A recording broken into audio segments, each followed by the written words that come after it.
Basel, Switzerland, January 1992, Sunday evening. The Bank for International Settlements, the Central Bank for Central Banks. Tonight is the annual dinner, black tie, invitation only. 60 of the most influential central bankers and finance ministers from around the world. The people who decide interest rates, control currency supplies, stabilize economies. These are not celebrities. The public doesn't know their names. But they control more wealth than most countries. George Soros sits at table 7, not at the head table, not among the central bankers. He's here as a guest, invited because Quantum Fund has become impossible to ignore. Because even central bankers want to understand the man who bets billions on currency movements. He's 61 years old, grey hair, wire-rimmed glasses, simple black tuxedo. He doesn't belong here, not really. He's an outsider, a speculator, a man who profits from the very instabilities these central bankers spend their careers preventing. But he's here. That means something. Soros sits quietly, listening, observing. He's been at these gatherings before. The formal dinner is theatre. The real conversations happen afterward, over cigars and cognac in private rooms. That's when masks slip slightly, when diplomatic language gives way to actual opinions. That's what he's waiting for. At the head table sits Bundesbank President Helmut Schlesinger, the most powerful central banker in Europe. Next to him, Bank of England Deputy Governor Eddie George, men whose decisions affect hundreds of millions of lives, who control trillions in currency reserves. The dinner progresses. Speeches, toasts, platitudes about international cooperation. Soros eats little, just watches, studies body language. But there's tension beneath the surface. The European exchange rate mechanism, the ERM, the system designed to keep European currencies stable.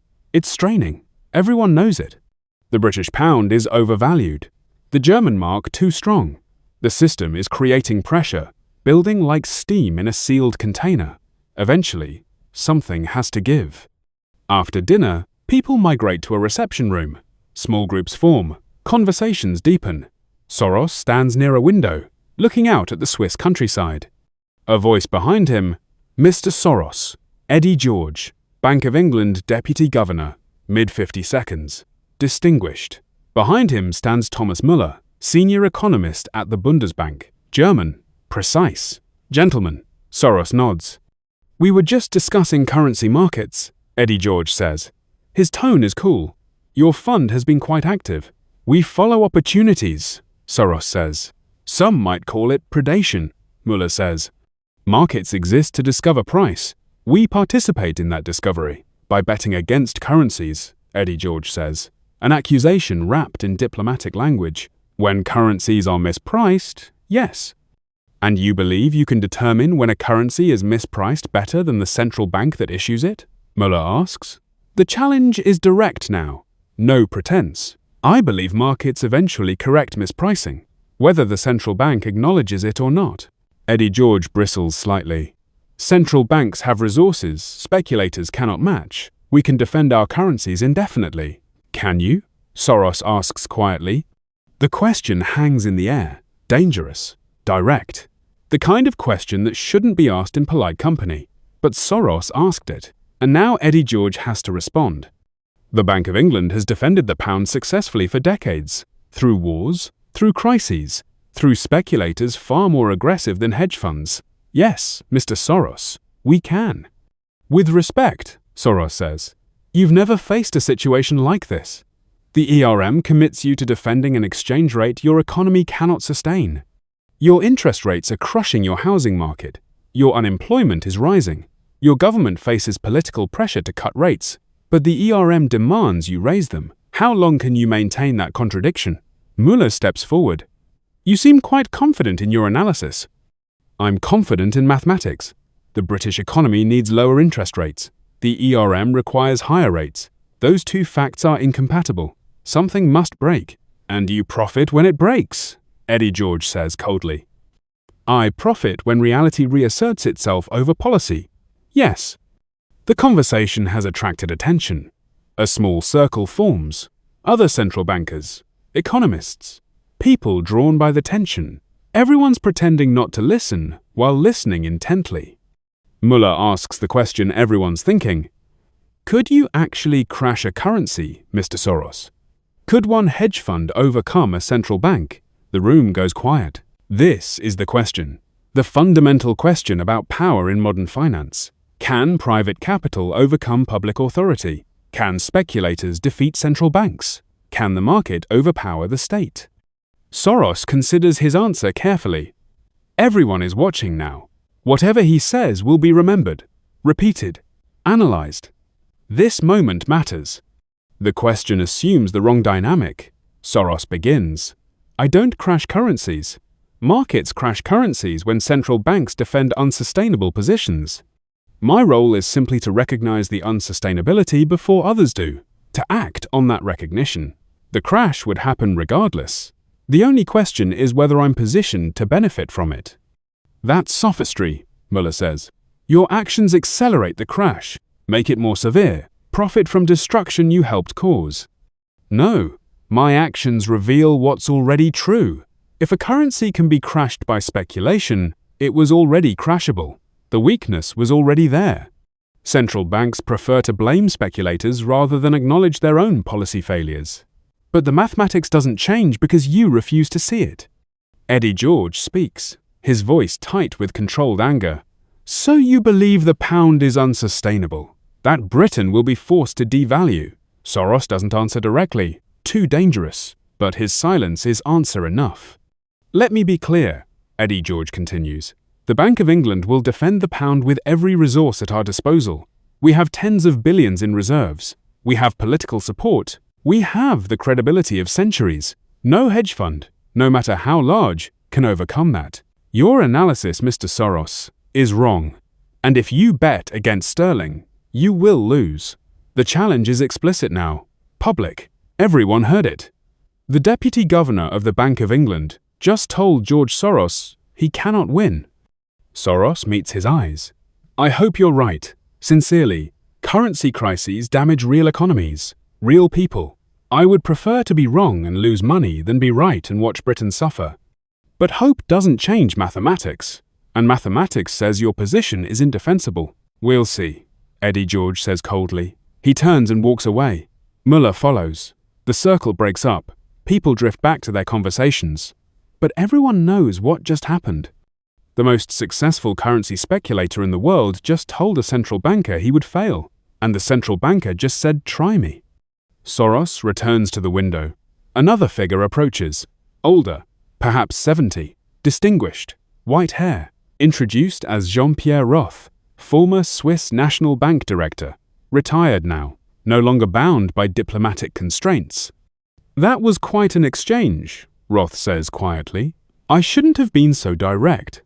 Perhaps, but you said what everyone in this room is thinking and no one will admit. The ERM is failing. Everyone knows it. But central bankers cannot acknowledge failure before it happens. Their entire authority depends on projecting infallibility, which makes the eventual failure worse. Exactly. They'll defend until the last moment, then capitulate suddenly. Maximum market disruption, maximum economic damage, all because they couldn't admit the truth early. Soros looks at Roth. You think I'm right about sterling? Roth smiles slightly. I think you're obviously right. Britain cannot maintain 15% interest rates during a recession. The political costs are unsustainable. Major's government will break before the economy recovers. The question isn't if they'll leave the ERM, it's when. Then why doesn't Eddie George see it? He sees it, but seeing and admitting are different. He's a central banker. His job is to defend, to project confidence, to convince markets the defense will hold, even if privately he knows it won't. That's the game, and you just refused to play it. I'm not a central banker. I'm a speculator. My job is truth, not confidence. And that's why this will end badly. You'll bet against sterling. You'll win. Britain will suffer, and central bankers everywhere will blame you instead of the policies that created the crisis. You'll be the villain of this story. I've been the villain before. Not like this. When you break the pound, and you will break it, you'll become the man who broke the Bank of England. They'll paint you as the enemy of stability, the predator who destroyed national economies for profit, your reputation will never recover. If the alternative is losing billions betting on a lie, I'll take the damaged reputation. Roth nods slowly. Then let me ask you something. That moment just now, when Müller asked if you could actually crash a currency, you gave a diplomatic answer. Political. Safe. But what's the real answer? Could you? Could one man with enough capital actually overcome a central bank? This is it. The real question, asked by someone who understands, someone who spent decades inside the system, someone who knows how it actually works instead of how it's supposed to work. Soros looks out at the Swiss countryside, considers, then speaks. In theory, no. Central banks control currency supply. They set interest rates. They have essentially unlimited resources to defend their currency because they can simply create more. One fund, even a large fund, cannot match that firepower. It's mathematically impossible. Roth waits, knows there's more. But that's theory. Reality is different. Central banks have finite reserves, finite political will. Defending a currency requires high interest rates that hurt voters. At some point, the political cost of defending exceeds the cost of surrendering. That's when they break. And you can predict that breaking point? I can estimate it.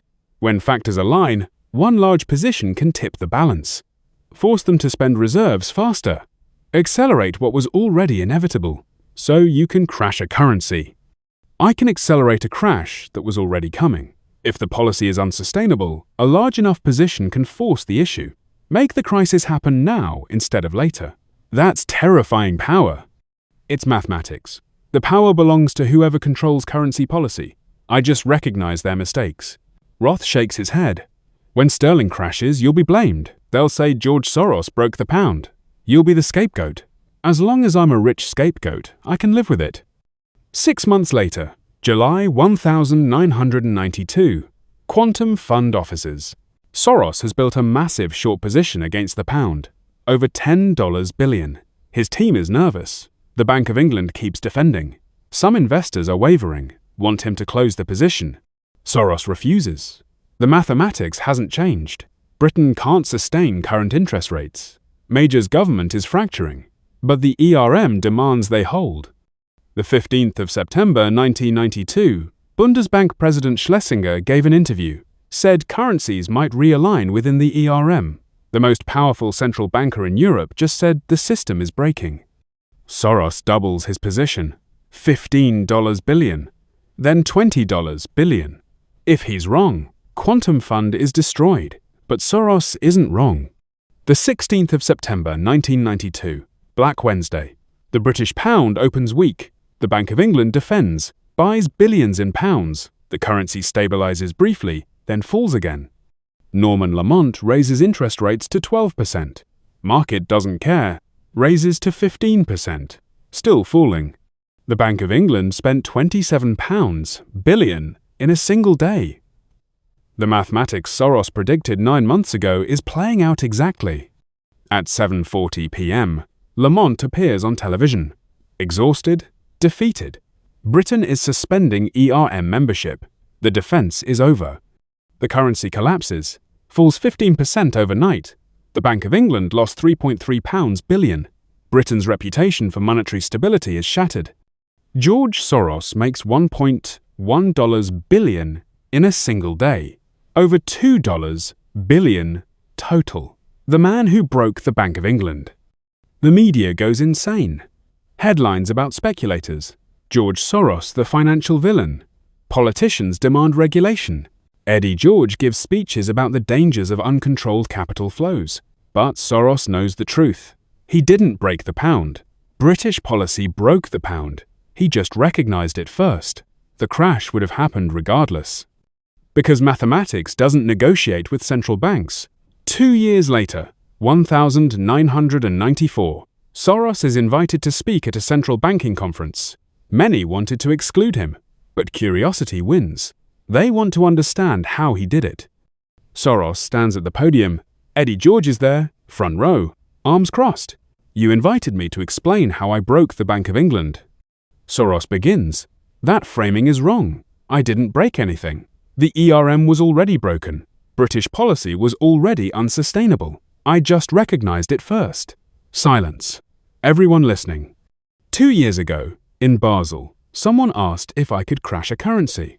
Let me give a direct answer now. No. One fund cannot crash a sound currency with sustainable policies. A central bank defending a genuine equilibrium is unbeatable. He pauses. But when a central bank defends a disequilibrium, when policy contradicts reality, then speculators don't cause the crash. They recognize it, accelerate it, but the crash was already inevitable. Sterling fell because 15% interest rates during a recession are unsustainable. I just did the math, saw the defense would fail, positioned myself accordingly.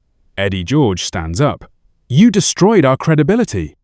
No, unsustainable policy destroyed your credibility. I exposed it sooner. You profited from our suffering. I profited from recognizing truth before you admitted it. If you'd exited the ERM earlier, Britain would have suffered less. But you defended until collapse. Maximum damage. Both were your choice. The room erupts. Angry voices. Eddie George sits back down, furious, but silent, because he knows Soros is right. After the speech, Jean-Pierre Roth approaches. You just made it worse. I told the truth. The truth they didn't want to hear. You told central bankers they caused their own crisis. They did. Now they'll never forgive you. Every time there's a currency crisis, they'll invoke your name, George Soros, the man who attacks currencies, the predator. I can live with that. Can you? Because they'll blame you instead of examining their policies. They'll call for regulations against speculation instead of fixing their mistakes. Black Wednesday should have taught them that defending unsustainable positions destroys credibility. Instead, they learned George Soros is the enemy. You told the truth. The truth made you the scapegoat. Soros looks tired. What's the alternative? Lie? Pretend their policies were sound? I won because I was right. Admitting that doesn't make me popular, but denying it makes me dishonest. Most people would choose popular over honest. Most people aren't speculators. When you bet billions on being right, honesty becomes survival. If I lie to make central bankers comfortable, I start losing money. I'd rather be hated and rich than liked and broke. Roth smiles. Then you've succeeded. You're definitely hated and definitely rich. 20 years later, 2012, the European debt crisis threatens the euro. Multiple countries near default. Every central banker, every politician references Black Wednesday, references George Soros as the warning, the boogeyman who proved currencies can be attacked. Soros is interviewed about his legacy, about being the man who broke the Bank of England, about regrets. Regrets about the trade? No. I saw unsustainable policy. I positioned myself accordingly. That's my job. Regrets about how it's remembered? Yes. The lesson learned was wrong. Central banks learned to fear speculators instead of examining their policies. They learned to blame markets. But the real lesson, don't defend the indefensible.